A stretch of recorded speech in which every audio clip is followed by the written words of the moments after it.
நட்சத்திர சந்தியை பற்றி பார்க்கும் போதுங்க, அதாவது பார்த்தீங்கன்னா 27 நட்சத்திரங்கள் பார்த்தீங்கன்றால் ஒவ்வொரு நட்சத்திரமும் தோராயமாக ஒரு 24 மணி நேரம் இருக்கும். ஒரு சில நட்சத்திரம் 25 மணி நேரம் இருக்கும், ஒரு சில நட்சத்திரம் 27 மணி நேரம் இருக்கும், ஒரு சில நட்சத்திரம் 23 மணி நேரம் 22 மணி நேரம் இருக்கும். இப்படி இருக்கின்ற பொழுது அந்த 24 மணி நேரம் இருக்கக்கூடிய நட்சத்திரத்தில் கடைசி கடைசியில் முடிய நேரம், கடைசியில் ஒரு 10 நிமிஷம் 5 நிமிஷம் நேரம் இருக்குது பார்த்தீங்களா? அப்போ என்னென்னா அந்த 10-15 நிமிஷம் இருக்கும்போது அடுத்த நட்சத்திரம் ஆரம்பிக்கிற நேரம், 10 நிமிஷம் கழிச்சு போனால் அடுத்த நட்சத்திரம் ஆரம்பிச்சிடும். அதை தான் சந்தின்னு சொல்லுவோம், நட்சத்திர சந்தின்னு சொல்லுவோம்.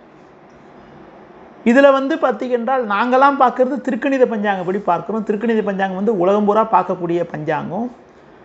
ஒரு சில இடங்களில் பார்த்திங்கன்னா திருக்கணித பஞ்சாங்கத்தில் ஒரு நட்சத்திரம் முடிஞ்சிருக்கும், அடுத்த நட்சத்திரம் ஆரம்பிச்சிருக்கும்.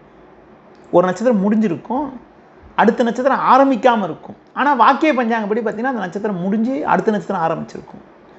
திருக்கணித்தில் ஒரு நட்சத்திரம் வரும், வாக்கியத்தில் ஒரு நட்சத்திரம் வரும். இப்படிப்பட்ட நிலையெல்லாம் நிறைய இடத்துல பார்த்துருக்கேன். டெய்லி ஜாதகம் பார்க்க வரவங்களுக்கே பார்த்திங்கன்னா செக் பண்ணும்போது திருக்கணித்தில் ஒரு நட்சத்திரம் வருது, வாக்கியத்தில் ஒரு நட்சத்திரம் வருதுன்ற ஒரு கருத்தை சொல்லுவாங்க.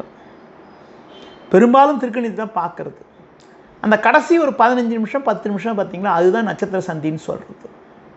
இந்த நட்சத்திர சந்தியே ஒரு சின்ன சின்ன காம்ப்ளிகேஷன்ஸ் கொடுக்கக்கூடியது தான். இந்த நட்சத்திர சந்தியில் பிறக்கிறவங்களுக்கு ஒரு சில உடல் குறைபாடுகள், உடல் ரீதியாக சின்ன சின்ன பிரச்சனைகள்லாம் கூட நிறைய இடத்துல ஏற்படுது. இந்த நட்சத்திர சந்தியிலேயே ரொம்ப கெடுதியான அமைப்பு என்னென்னா, நட்சத்திரமும் முடிகிற நேரம், ராசியும் முடிகிற நேரம். அதுதான் ரொம்ப ரொம்ப ஒரு கெடுதியான நேரம். ஒரு நட்சத்திரம் முடிஞ்சு அடுத்த நட்சத்திரம் ஆரம்பிக்கிற நேரம், அதே நேரத்தில் ஒரு ராசி முடிஞ்சு இன்னொரு ராசியை ஆரம்பிக்கிற நேரம் சொல்லுவோம். அது கரெக்டாக அந்த 6 நட்சத்திரத்தில் வரும். எப்படின்னா, அஸ்வின் நட்சத்திரம் ஆரம்பிக்கிற நேரம், ரேவதி நட்சத்திரம் முடிகிற நேரம். ரேவதி முடிஞ்சதுன்னா அடுத்து அஸ்வினி ஆரம்பிக்கும். இதில் மீனம் முடியும், மேஷம் ஆரம்பிக்கும். அதே மாதிரி ஆயில்யம் முடிகிற நேரம், மகம் ஆரம்பிக்கிற நேரம். கடகராசி முடியும், சிம்மராசி ஆரம்பிக்கும். அதேமாதிரி விருச்சிக ராசி முடியும் கேட்ட நட்சத்திரத்தில், மூல நட்சத்திரம் ஆரம்பிக்கும் தனுசு ராசியில். இந்த மாதிரி இருக்கிறது கடுமையான நட்சத்திர சந்தின்னு சொல்லலாம். இந்த மாதிரி நட்சத்திரம் கடைசி அந்த 10 நிமிஷம் 5 நிமிஷம் என்பது கடுமையான சந்திங்க.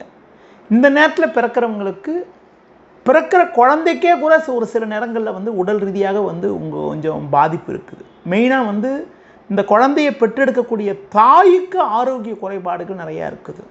தாய் நிறைய ஆரோக்கிய ரீதியாக சில பின்னடைவுகளை சந்திக்கக்கூடிய ஒரு நிலை உண்டாகிறது. பொதுவாக நட்சத்திர சந்தியில் பிறக்கிறவங்களுக்கு கொஞ்சம் எச்சரிக்கையாக இருக்கணும்.